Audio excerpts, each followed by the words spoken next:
우리에게 주어진 모든 삶의 날들이 특별하고 의미 있고 귀하겠습니다만은 오늘 11월 셋째 주일로 예배하는 이 시간은 우리 은혜제일교회 창립 기념주일로 예배하면서 지난 28년간 하나님이 교회와 함께 하셨고 또 우리 은혜제일교회를 통해서 역사하신 그 긴 시간의 역사들을 이렇게 더듬어 보면서 하나님 앞에 감사하고, 그리고 우리 은혜제일교회가 또 이 시대 가운데 어떤 교회로 세워지고 우리는 또 교회에 속한 또 성도로서 어떻게 주의 몸된 교회를 섬길 것인가 라고 하는 문제를 우리가 함께 고민하는 시간 되기를 바랍니다.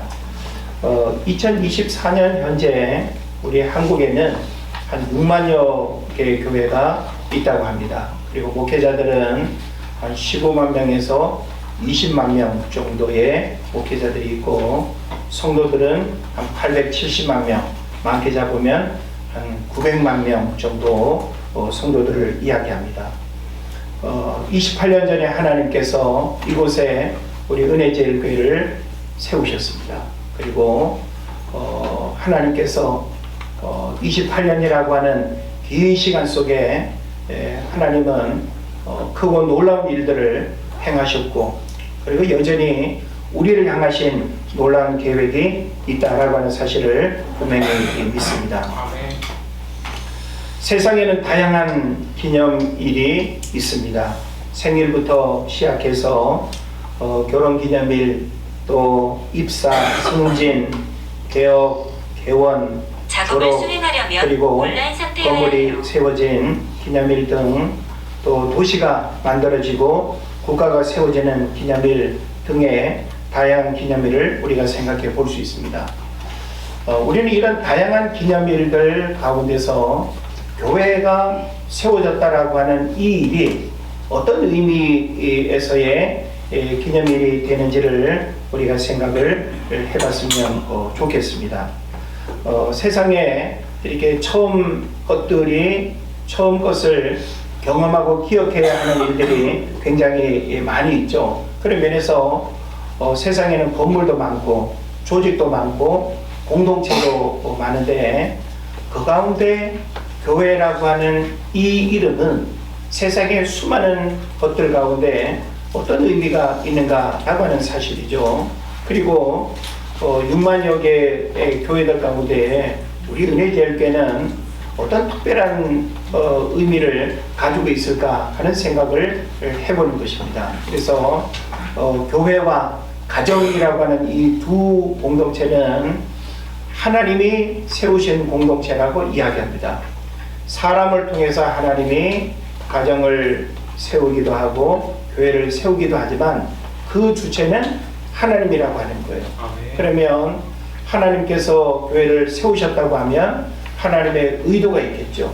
그런 면에서 우리 은혜제일교회의 역사를 여러분이 다 알지는 못하겠지만, 저는 28년의 시간이 어제처럼 여겨지고 28년의 세월이 결코 짧지 않는데 어떻게 이렇게 벌써 시간이 흘렀는가 싶을 정도로 하나님은 이 작은 교회 공동체를 통해서 참으로 벅찬 은혜들을 주셨고, 또 우리가 감당할 수 있는 사명과 또 지역적으로 또 시대적으로 우리가 해야 할 일들을 할 수 있도록 하나님의 많은 기회들을 주셨습니다.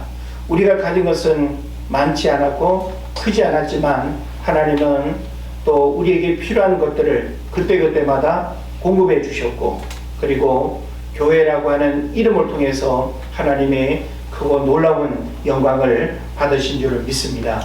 그런 면에서 우리 은혜제일교회 성도라고 하는 이 공동체는 얼마나 특별한 의미가 있는지 모르고, 세상에 수많은 이름들이 있고 수많은 모임들이 있지만 교회라고 하는 공동체로 어우러진 이 이름은 특별한 의미가 있고, 무엇보다 은혜제일교회라고 하는 이 이름은 또 수많은 이름들 가운데 더 특별한 의미의 정체성을 우리가 인식했으면 좋겠습니다.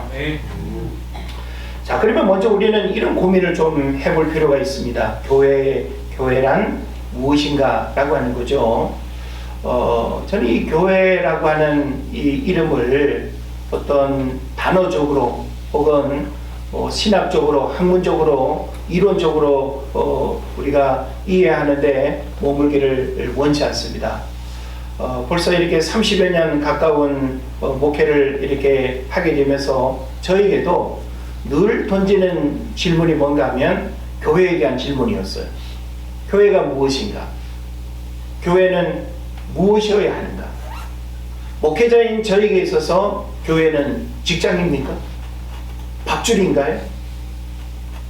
저에게 있어서 교회는 어떤 곳이어야 될까요? 또 여러분에게 있어서 교회는 어떤 곳입니까? 우리가 신앙생활을 하게 될 때 교회라고 하는 공동체 안에 적을 두고 교회를 통해서 신앙의 지도를 받고 그리고 이 땅에서의 신앙생활을 우리가 하고 있는데 교회가 무엇인가라고 하는 이 본질적인 질문이 우리에게 있어야 하고 그리고 교회에 대한 본질적인 그 이해를 우리가 하지 못하게 되면 신앙이 흔들리게 돼요. 그래서 믿음 생활이라고 하는 것은 교회 생활에 뿌리가 내려져야 신앙 생활이 시작이 되는 겁니다. 그런데 정착하지 못하고 뿌리 내리지 못하고 교회에 대한 올바른 어떤 이해와 신앙 고백이 없게 되면 우리는 굉장히 많은 것들을 잃어버리면서 이런 신앙의 혼란함들을 겪을 수 있다라고 하는 것을 우리가 알아야 되는 것입니다. 그런 면에서 교회란 무엇인가라고 하는 이 질문을 우리가 하게 될 때 교회는 건물인가? 조직인가? 공동체인가? 아니면 사회 사업하는 곳인가? 교육하는 곳인가? 이런 여러 가지 질문들을 우리가 해볼 수 있겠죠. 근데 우리는 이 땅을 살아가면서 교회를 중심으로 교회를 통해서 믿음 생활을 하게 된다는 것 여러분에게 말씀드렸습니다. 그래서 교회는 세상에 그 어떤 조직이나 공동체와는 다른 성격의 의미를 가지고 있다는 거예요. 그래서 참 교회는 분명히 세상을 살아가는 사람들이 어우러진 모임이고 공동체인데 이 교회는 참 굉장히 이 특별한 의미를 가지고 있다고 생각해 볼 수 있지 않겠습니까? 그래서 교회는 기본적으로 건물의 개념으로 이해하면 안 되고 장소의 개념으로 이해해도 안 됩니다. 이게 이제 우리가 교회를 이해하는 데 있어서 아주 중요한 이제 의미가 되는 거예요. 그래서 이스라엘 백성들에게 있어서 교회라고 하는 이 성전은 예루살렘 성전 하나밖에 없죠. 그럼 만약에 우리가 그 성전이라고 하는 개념으로 교회를 이해한다고 한다면 이 땅에 있는 수많은 교회들은 교회가 아닌 게 되는 거죠. 그러나 하나님은 성전 혹은 교회라고 하는 이 이름을 건물로 우리에게 가르쳐 주지 않았어요. 그래서 구약시대에는 분명히 솔로몬 성전이 있었고 그리고 헤롯 성전도 있었고 여러 어떤 어떤 역사의 변천 속에서 허물어지고 세워지고 하는 그런 성전들이 분명히 있었죠. 그러나 예수님은 우리에게 그 성전, 그 교회라고 하는 그 의미를 건물로 이해시키지 않았습니다. 그리고 교회는 어떤 특별한 장소가 있어서 거기에 세워진 것만이 교회라고 그렇게 말씀하지도 않았습니다. 이 얘기는 뭔가 하면 교회를 어떤 건물이나 장소의 개념으로 이해하면 안 된다라고 하는 거예요. 그런 면에서 교회는 한마디로 말하면 사람이 교회다. 사람이 교회다. 그래서 예수님도 두세 사람이 내 이름으로 모인 곳에 나도 그들 중에 함께 한다고 그렇게 말씀하셨거든요. 그러니까 두세 사람이 예수 그리스도 이름으로 함께 모여있는 그 장소가 교회가 될 수 있다는 거예요. 그러니까 교회는 특별한 어느 한 장소를 의미하거나 어떤 건물을 의미하는 것이 아니라 사람이 교회라고 하는 사실을 여러분이 기본적으로 이해해야 되는 것입니다. 그래서 신학적으로 교회라고 하는 의미를 말할 때 예수 그리스도를 주로 고백한 사람들의 모임, 이게 교회가 되는 거예요. 그러니까 우리가 산속에서, 우리 지난주 무의도 다녀왔는데, 무의도 캠핑장에서 예수 그리스도를 주로 고백한 사람들이 모여 있었다. 그럼 어디가 교회가 되는 거예요? 거기가 교회가 되는 거예요. 외적으로는 무의도 캠핑장이라고 그렇게 말할지는 몰라도 우리는 지난주에 무의도에서 교회로 모였다가 흩어진 거예요. 그런 면에서 교회는 굉장히 유무형의 어떤 의미로 우리가 이해를 할 수 있는데, 오늘날 우리는 이 교회라고 하는 이름을 자꾸 건물로 이렇게 착각을 합니다. 건물로 만약에 우리가 말을 한다면 교회가 아니라 예배당이라고 하는 이름이 맞겠죠. 집당자를 써서 예배하는 장소로서, 예배하는 건물로서의 의미를 부여한다면 예배당. 그래서 옛날 우리나라 초창기 때는 무슨 예배당 그렇게 이름을 붙이게 됐어요. 교회가 아니라. 그래서 교회는 바로 이런 그 맥락의 의미를 가지고 있다라고 하는 사실을 우리가 이해를 해야 되겠고, 그래서 교회를 이 헬라어로는 에클레시아라고 한다고 했습니다. 참 많이 들어봤죠. 우리가 교회를 말할 때 여러분들이 이렇게 익숙한 단어들 가운데 에클레시아라고 하는 이 단어를 기억할 텐데, 이 단어는 두 개의 말이 합쳐진 거예요. 에크라고 하는 말과 칼레오라고 하는 이 두 개의 단어가 합쳐진 말인데, 에크라고 하는 말은 밖으로라고 하는 뜻이고, 그 다음에 칼레오라고 하는 말은 부르다라고 하는 뜻이에요. 그러니까 밖으로 불러냈다는 거예요. 우리는 세상 속에서 술 마시고, 이렇게 세상의 가치들을 쫓아서 살아가는 수많은 어떤 사람들의 무리 속에 우리는 별반 다르지 않은 그런 삶을 살았죠. 근데 그 수많은 사람들 속에서 하나님이 저와 여러분을 불러냈다는 거예요. 그들 무리에서 밖으로 불러내서 예수 그리스도를 주로 고백하는 사람들의 모임으로 우리는 묶어준 거예요. 그 속에 은혜제일교회라고 하는 이제 이름과 기독교 대한 성결교회라고 하는 교단의 이름을 가지고 있는 것이죠.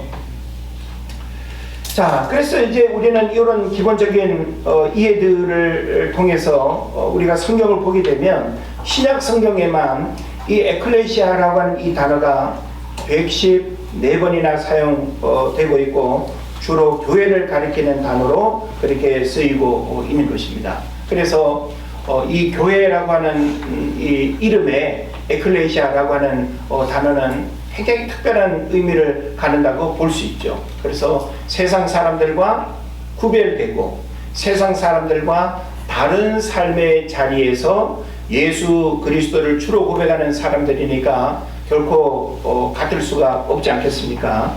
자, 그래서 이런 어떤 단어적인 의미를 통해서 우리는 교회를 어떻게 이해를 해야 되는가 하면, 교회는 하나님께 부름받은 사람들의 공동체라고 하는 사실을 우리가 잃어버리면 안 됩니다. 예. 그래서 우리가 교회가 세워진다, 그리고 어디에 교회가 있다라고 하는 것은 바로 하나님께 부름받은 사람들의 공동체라고 하는 것을 우리가 이해를 해야 됩니다. 그래서 북한은 아직 공산주의가 지배하는 그런 이제 나라가 되다 보니까 옛날 6.25 전에 예수 믿고 남아하지 못한 사람들이 여전히 남아서 그 신앙의 명맥을 이어가는 사람들이 있다는 거 여러분 아시지 않습니까? 정확한 숫자를 우리가 알 수는 없지만, 그리고 보여지는 오형교회 빼고 이 보여지지 않는 그런 교회들이 많이 있다는 것을 우리가 알아야 됩니다. 그러면 북한에 있는 그런 지하교회는 교회가 아닌가? 결코 그렇지 않겠죠. 그런 면에서 북한에도 그런 지하교회가 있고 중국에도 가정교회가 있어서 공안에 감시를 받고 공안에 이렇게 걸리기만 하면 감옥에도 갈 수 있는 지극히 복음적인 그런 어떤 교회들이 있는가 하면, 중국에는 삼자교회라고 해서 친공산주의, 그리고 친공산주의 정책과 정부의 어떤 지시를 받아서 이렇게 운영되어지는, 어찌 보면 순수한 교회라고 볼 수 없는 정치적인 어떤 목적으로 세워진 그런 교회들이 북한에도 여러 개 있고 중국에도 삼자교회라고 많이 있는 것입니다. 그리고 우리는 어떤 교회를 지향하는 거예요? 우리는 정치와 종교가 분리된, 그래서 순수한 하나님의 예배자로서, 그리고 하나님께 부름받은 사람들의 공동체로서 묶여있는 그런 교회로 우리가 세워져야 된다는 것을 여러분 깨달으시기를 바랍니다. 그래서 베드로전서 2장 9절을 보게 되면 너희는 택하신 족속이요 왕같은 제사장들이라고 이렇게 표현하면서 바로 하나님께 부름받은 성도들의 영적인 신분이 얼마나 특별한가라고 하는 사실을 성경에서 그렇게 이야기를 하고 있는 것입니다.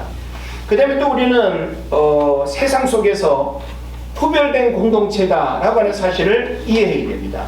그러니까 교회는 부름받은 공동체일 뿐만 아니라 세상 속에서 구별된 공동체다라고 하는 사실을 알아야 돼요. 그래서 여기서 구별되다라고 하는 말은 분리되다라고 하는 말과 달리 이해를 해야 됩니다. 우리는 세상 속에 살아가고 있지만 분리된 공동체를 지향하는 게 아니에요. 구별된 공동체를 우리가 지향하는 거죠. 그래서 분리된 공동체는 이제감을 갖게 하고, 그죠? 서로 또 갈등과 또 어떤 대적이 일어나는 그런 어떤 문제들이 있지만, 구별됨이라고 하는 것은 함께 어우러짐 속에서 그들과 다른 삶의 가치관과 삶의 목적을 가지고 살아가는 그런 의미가 있게 되는 것이죠. 자, 그래서 교회는 세상에서 불러냄을 받은 동시에 다시 세상으로 보내져서 하나님의 뜻을 실천하는 공동체로 우리가 이해를 해야 되는 겁니다. 그래서 우리가 모이고 흩어지고 하는 이것이 바로 교회의 어떤 기능이라고 볼 수 있는 거예요. 그래서 모여서 하나님을 예배하고, 그리고 흩어져서 삶 속에서 하나님을 드러내고 하나님을 증거하고 하나님이 원하시는 삶을 살아내는 것, 이게 바로 교회로서의 중요한 그런 기능을 우리에게 가르쳐 준다라고 하는 것을 여러분 깨달으시기를 바랍니다. 자, 그래도 오늘날 교회의 정체성이 흔들리고 있습니다. 오늘날 교회들은 많이 있는데 오늘날 많은 성도들이 교회를 잘 정착하지 못해요. 그래서 교회 쇼핑이라는 말 들어봤습니까? 이 교회 갔다, 저 교회 갔다, 이 교회 가니까 이거는 좋은데 저거는 불편하고, 엘리베이터가 있어서 좋기는 한데 주차장이 있어서 좋기는 한데, 그러면서 교회 쇼핑이 이루어지는, 특히 교회 목회자가 이렇게 목회를 은퇴하게 되면 교회 가는 일이 너무 어렵대요. 어느 교회로 가야 될지. 왜 그럴까요? 참 여러 가지 고민을 하게 되고, 그리고 이렇게 그 교회를 이렇게 유랑하듯이 방랑하는 그런 성도들도 많습니다. 어느 한 교회에 정착하지 못하고 등록하지 아니하고 내가 그냥 가고 싶은 교회, 큰 교회도 갔다, 작은 교회도 갔다, 가까운 교회도 갔다, 멀리 있는 교회도 갔다. 오늘 우리는 교회를 어떤 기준으로 선택해야 될까요? 여러분 어떤 기준으로 선택했습니까? 우리 은혜제일교회는 바깥에서 보면 뭐 상가교회요, 바깥에서 그렇게 들어오고 싶지 않은 그런 교회고, 교회 안에 어떤 것도 볼 수 없는 그런 어떤 교회 아닙니까? 그런 면에서 이렇게 많이 모여서 예배한다는 거 참 얼마나 특별한 은혜인지 모릅니다. 우리 지방에도 35개 교회들이 있는데 교회마다 많이 어려워합니다. 그래서 참 교회에 대한 고민을 많이 하지 않을 수가 없어요.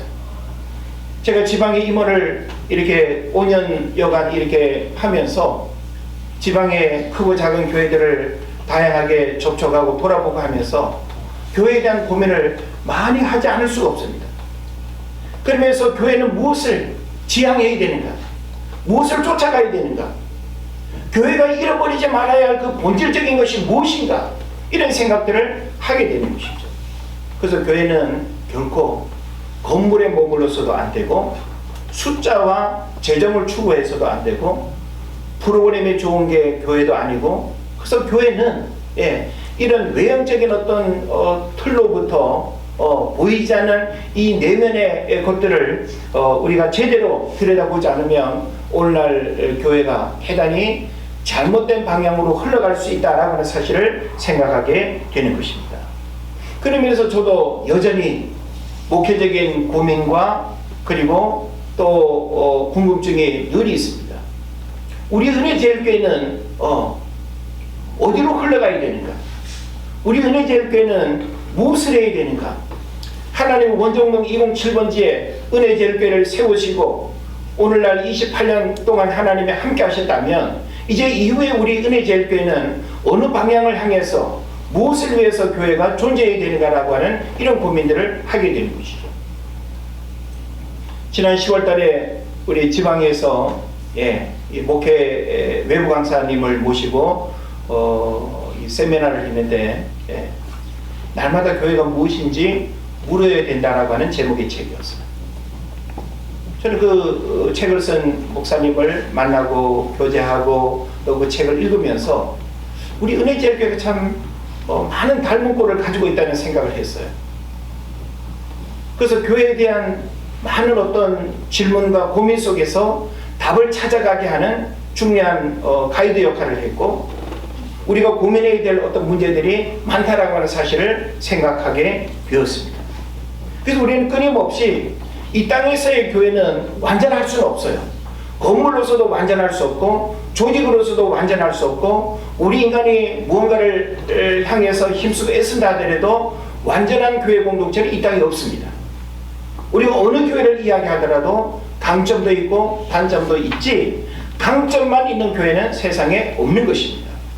그렇다고 한다면 우리 은혜제일교회가 가지고 있는 강점, 저와 여러분이 함께 어우러진 은혜제일교회 공동체만이 할 수 있는 하나님의 부르심의 사명과 시대적 사명이 무엇인가라고 하는 사실을 아는 것이 대단히 중요하다고 하는 것이죠.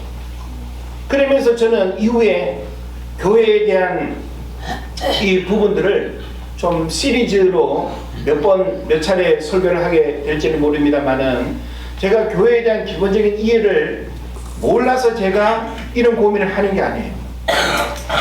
이전에 내가 고민하지 않았던 더 본질적인 고민들을 이 시대를 살아가면서 교회가 이렇게 하나님 앞에서 어떤 모습으로 서 있는지, 교회가 하나님 앞에 어떤 모습으로 세워져야 되는지, 이걸 저는 더 진지하게 고민하면서 여러분 한 사람 한 사람이 교회라고 하는 사실을 인식하면서 여러분을 하나의 교회로 세우는 것도 목회의 중요한 일이고, 함께 연합해서 공동체적 교회로 세우는 것도 목회의 대단히 중요한 문제가 아니겠습니까? 이제 장로님도 세워지고 임직자도 새로이 세워진 이런 어떤 새로운 어떤 교회 환경의 변화 속에서 교회는 새로운 어떤 변신과 변화를 위한 도전도 필요하다고 저는 생각합니다. 그러면 지금 여러분에게 어떤 답을 주지는 못하지만 하나님 앞에서 깊이 고민할 것입니다. 우리 은혜제일교회를 향하신 하나님의 뜻이 무엇인지를 제가 깊이 고민하면서 하나님 앞에 답을 찾은 것입니다. 우리는 성경에서 수많은 교회들을 우리가 보게 되지 않습니까? 예루살렘 교회로부터 시작해서 안디옥 교회, 사도 바울을 통해서 세워진 소아시아의 많은 교회들, 요한계시록에 나오는 대표적인 소아시아 7교회들, 다 우리가 교회들을 바라보면 그 교회로부터 배워야 될 롤 모델의 그런 어떤 부분들은 다 있어요. 그러나 우리는 그 교회로부터 배울 수 있는 것은 배우되, 우리가 오늘날 이 시대 우리 은혜제일교회를 향하신 하나님의 뜻을 우리가 찾아내는 것, 그 대단히 중요한 문제라고 생각합니다. 그래서 여러분 한 사람 한 사람이 은혜제일교회 공동체의 일원으로서 나는 어디에 지금 서 있어야 하고 내게 주어진 역할은 무엇이고 함께 이것이 연합해서 어떤 교회를 세워가야 되는가라고 하는 부분을 우리가 인식을 한다면 뒷짐지고 그리고 교회에 대해서 무관심하고 헌신하지 아니하고 예배 안 하고 그럴 수가 있겠습니까?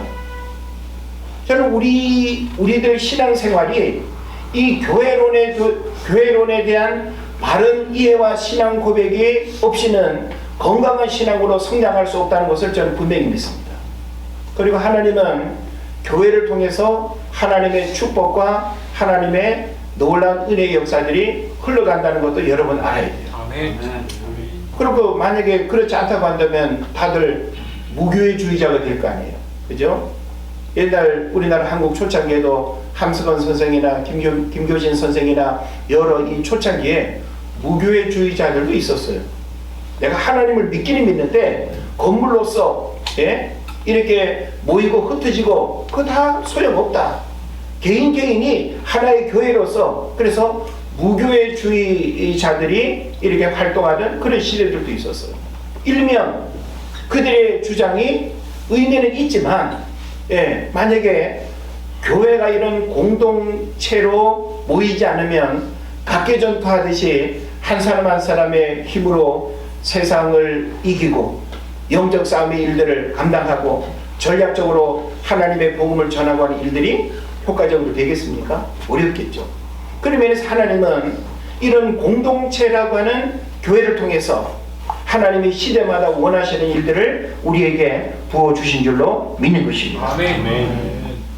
그래서 우리는 초대교회로부터 배워야 될 모습들도 있고, 그리고 건강한 교회라 일컬어지는 또 세상의 많은 교회들도 우리가 들여다보고 탐방하고 다양하게 우리가 공부하면서 우리는 어떤 또 모습으로 교회가 세워져야 될 것인가라고 하는 부분을 우리가 고민하는 것도 대단히 중요한 것입니다.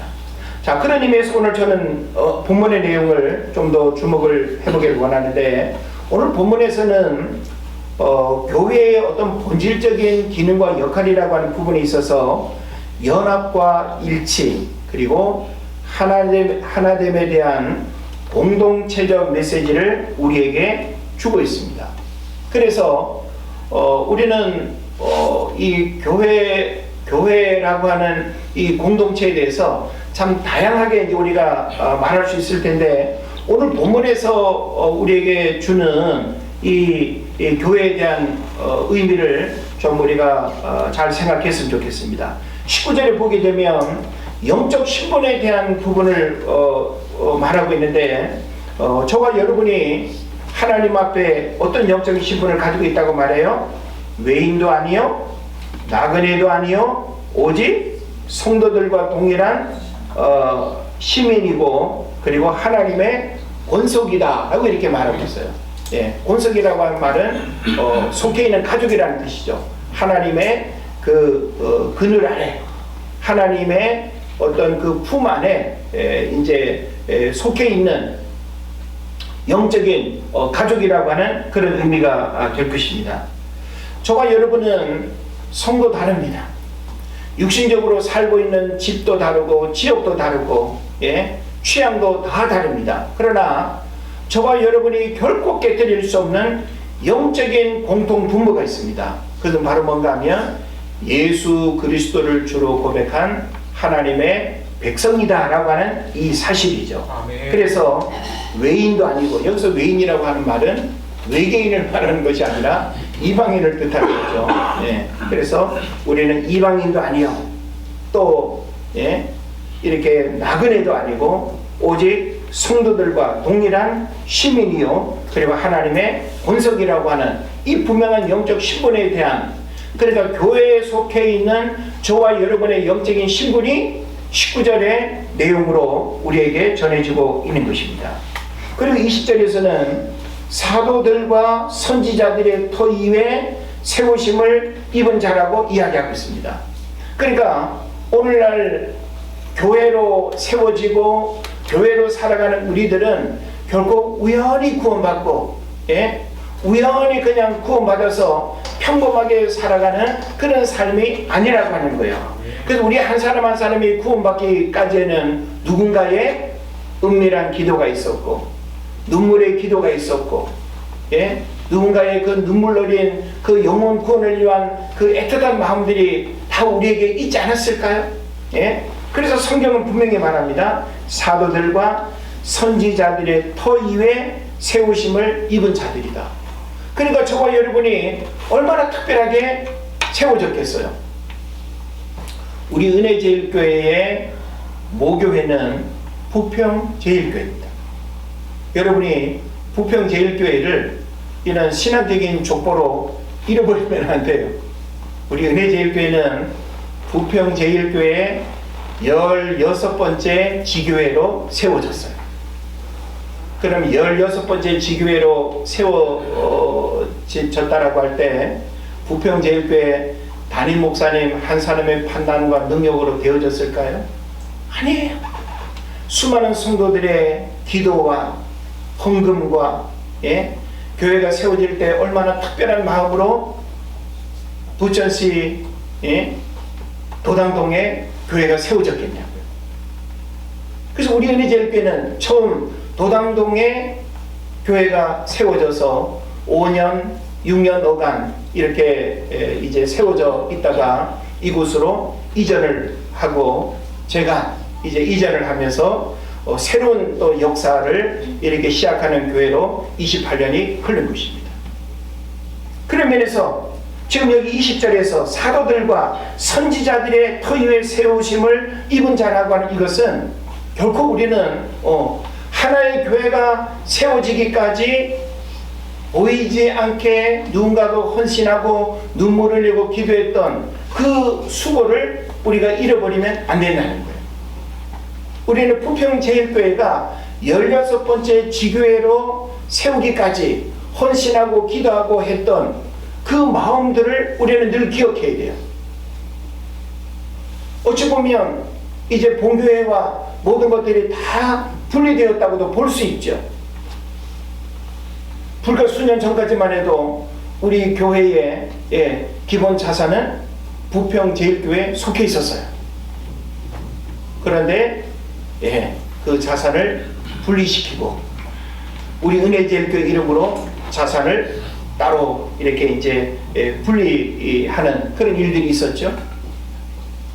그래서 우리 은혜제일교회는 그럼에도 불구하고 우리 은혜제일교회가 세워졌다라고 하는 이 사실은 그와 같은 교회의 연역과 역사를 결코 부정할 수가 없다라고 하는 거예요.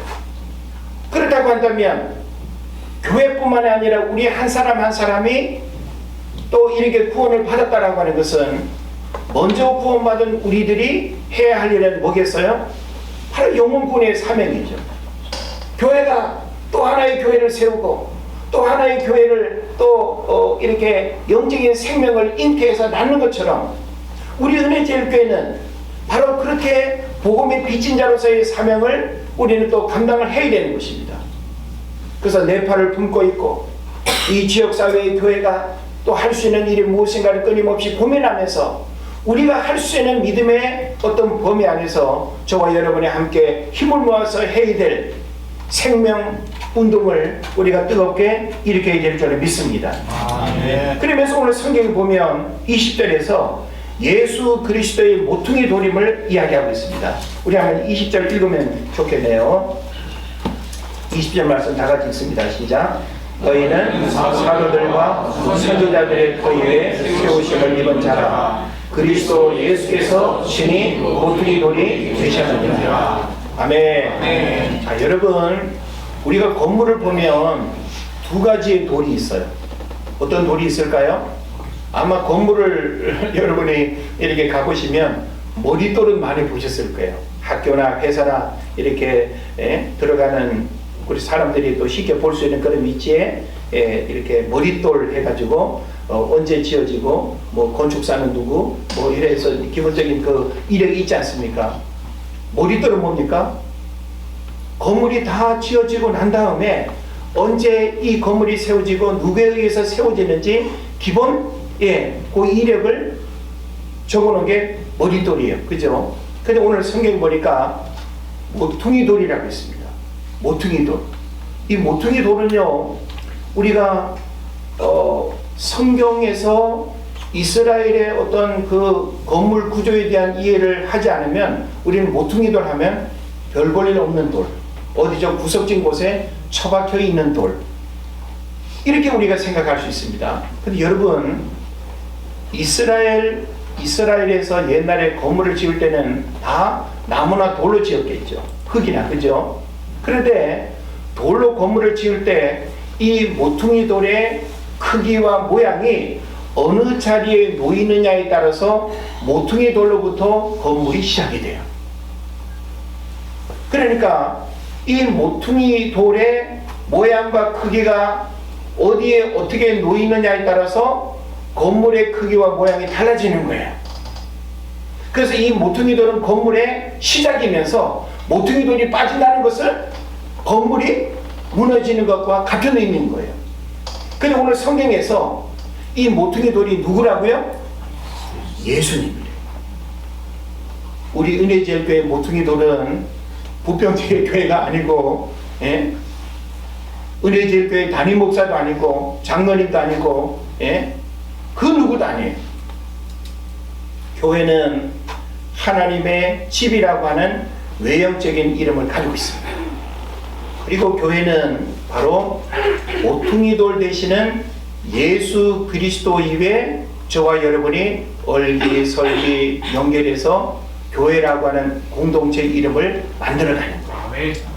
우리 은혜제일교회 건물은 눈으로 보는 것이 아니라 마음으로 보는 것이고, 영안이 열려서 우리 은혜제일교회가 지금 어떤 모양으로 지어져 가고 있는가를 여러분이 볼 수 있어야 돼요. 저는 지난 28년 동안 예수 모퉁이 돌 되시는 예수 그리스도 이외에 세워져 가고 있는 우리 은혜제일교회를 바라볼 때 저는 다른 어느 교회와 비교하고 싶지 않습니다. 하나님은 참 너무나 많은 일들을 행하셨어요. 우리 은혜제일교회 연역, 지난 28년의 어떤 그 역사를 주요 어떤 행사와 어떤 그런 활동이나 그런 것들을 보면 놀랍습니다. 그런 면에서 저는 이런 어떤 교회의 어떤 이미지를 우리가 기억을 하고 새롭게 교회를 세워가고 견고하게 세워가는 일을 위해서 이제 우리는 현재 어우러지고 있는 저와 여러분, 우리 왜 이전에 보면 함께 은혜제일교회를 섬겼던 성도들 얼마나 많습니까? 그죠? 그럼 그들은 다 무의미한 사람들인가요? 교회를 떠나갔기 때문에? 아니에요. 그들은 그 시간에 교회의 중요한 역할들을 감당하고 또 바치고 어느 한 부분의 힘을 감당하고 헌신하고 모양을 만들어가고 세워가는 일에 나름대로 역할을 하고 그리고 사라진 거예요. 아멘. 이제 우리는 그 빈자리에 여러분이 들어갔고, 그리고 하나님은 또 새로운 일꾼들을 하나님이 부르셔서 우리 은혜제일교회가 이 시대 가운데 하나님이 원하시는 교회로 세워지기를 원하시는 줄을 믿습니다. 아멘. 그래서 우리는 살아있는 한 교회와 분리되지 않습니다. 예. 머리 허여신 우리 어르신들도 저마다의 역할이 다 있는 거예요. 예. 우리 몸에서 어느 한 부분이 다 중요하지 않은 부분이 없는 것처럼, 저마다의 역할이 다 있는 것처럼, 이걸 뭐라고 하는 거예요? 유기체적 관계라고 하는 거예요. 우리는 예수 그리스도를 중심으로 해서 저와 여러분이 함께 연합하고 함께 연결되어지고 함께 세워가고, 그리고 우리는 세상으로 더 뻗어가서 다양한 삶의 자리에서 바로 하나님의 나라를 이 땅 가운데 확장해 나가는 이런 역사들이 우리 은혜제일교회를 통해서 이루어져야 될 줄 믿습니다. 아멘. 그래서 곳곳에 세워진 그 교회들이 또 어떻게 하는 거예요? 교회는 교회로 연결되고 또 연결되고 또 연결돼서, 그래서 세상에 하나님의 나라로 충만하게 세워지는 것, 이거 하나님이 저와 여러분을 통해서 원하시는 그런 또 일인 줄로 믿습니다. 아멘. 그래서 또 21절 마지막을 보면 뭐라고 하고 있어요? 서로 연결하여 주 안에서 어떻게 돼요? 성전이 되어가고, 그리고 22절에 보면 지어져 간다라고 했어요. 그러니까 이 얘기는 뭘까요? 교회는 5년, 10년 지나면 완성되어져 간다? 가능해요? 불가능해요? 불가능해요. 건물은 몇 개월 만에 지을 수 있고 몇 년 만에 아무리 큰 건물이라도 짓는 그런 어떤 완공이라고 하는 게 있지만, 교회는 건물이 아니기 때문에 우리가 죽는 시간까지, 그리고 그 다음 세대들이 또 이어서 교회는 끊임없이 세워져 가고 지어져 간다라고 하는 사실을 여러분 깨달으시길 바랍니다. 그래서 교회는 세상에서 어떤 의미가 있는가? 여러분 한번 생각해 보세요. 세상 사람들이 바라보는 교회와 우리가 신앙생활로 섬기며 출입하는 교회는 어떤 차이점이 있을까요? 우리 은혜제일교회는 이 지역사회에서 어떤 이미지로 비춰지고 있을까요? 건물로 어느 골목 어디 좀 뭐 가면 거기 삼신상가 저기 2층에 은혜제일교회 있지. 우리는 GPS에서 이루어주는 그 어떤 건물로서의 교회를 우리는 자랑할 이유가 없습니다. 이 지역사회에서 은혜제일교회 성도들이 삶으로, 그리고 또 불신자들과 함께 어우러지는 그 관계와 그 만남들을 통해서 교회가 그들에게 선한 영향력을 미치고, 그 교회가 있으니까 뭔가 안정감이 있고, 그 교회가 있어서 뭔가 살만하고, 없어서는 안 될 그런 교회로 사람들이 사랑하고 존경하고 신뢰하는 그런 공동체 되어야 되지 않겠습니까? 예? 그러나 오늘날 그렇지 않은 교회들도 있다는 거 우리가 생각을 해보면서, 그런 교회들을 우리가 지금 논하고 비교할 이유가 없습니다. 중요한 건 하나님 앞에서 우리 은혜제일교회가 어떠해야 되는가라고 하는 사실을 진지하게 고민하면서, 우리는 지금까지도 하나님이 우리 은혜제일교회를 통해서 선한 일들을 행하셨는데, 앞으로도 더 놀라운 하나님의 일들을 이루어 가시기를 우리가 간구하고, 우리는 하나님 앞에 부족하고 연약하지만 하나님, 우리를 통해서 이 시대 가운데 하나님이 원하시는 교회로 세워지게 해 주시옵소서. 헌신하겠습니다. 기도하겠습니다. 시간을 드리고 물질을 드리고 내가 하나님 앞에 헌신할 수 있는 모든 것들을 헌신하겠습니다. 이렇게 함께 어우러지는 공동체가 되어질 때 우리가 살고 있는 이 시대, 우리 은혜제일교회는 시대적 사명을 감당하는 교회로 세워질 것이고, 그리고 이 지역에서 단순히 어디에 위치하고 있는 교회로가 아니라 우리 은혜제일교회가 이 지역에 얼마나 선한 일을 행하는가, 얼마나 거룩한 그런 공동체, 구별된 공동체인지 사람들이 그냥 이렇게 삶으로서 알아주는 그런 교회로 세워져야 될 줄 믿습니다.